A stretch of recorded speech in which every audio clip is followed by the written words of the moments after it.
ఉరులీమేమియనర్చిన నరవర అప్రియము తన మనంబునకగు తానురులకు నది చేయకునికి పరాయణము పరమధర్మ పదములకెల్లన్ అంటాడు భీష్ముడు భారతంలో. మనం ఎవరినైనా ఇతరుల్ని ఏదైనా అనే ముందు వాళ్ళు మనని అట్లా అంటే మనకెంత బాధ కలుగుతుందా సంతోషం కలుగుతుందా ఆలోచించాలి. మనం ఎవరికైనా ఏదైనా చేసే ముందు వాళ్ళు మనకి అట్లాంటి పని చేస్తే ఎట్లా ఉంటుంది అన్నది ఆలోచించుకోవాలి.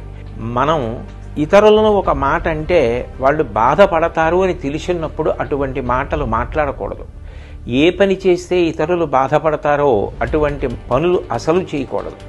ధర్మాలలోకెల్లా పెద్ద ధర్మం అదే. కాబట్టి సంయమనం అన్నది పాటించాలి. 84 లక్షల జీవరాశులలో వాక్కు ఉన్నది మనుష్యుడికొక్కడే.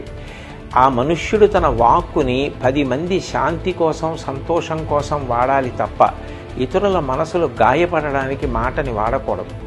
ఈ విషయాలు దృష్టిలో పెట్టుకుని మనందరం కూడా సోషల్ మీడియాని సక్రమంగా వాడుకుందాం తప్ప ఇతరుల యొక్క మనసులు బాధపడేటట్టుగా ప్రత్యేకించి కుటుంబ సభ్యుల్ని మహిళలని ఉద్దేశించి అసభ్యకరమైన పోస్టులు పెట్టకుండా మనని మనం నియంత్రించుకొని సభ్యతా సంస్కారాల్ని చాటిచెప్పాలి.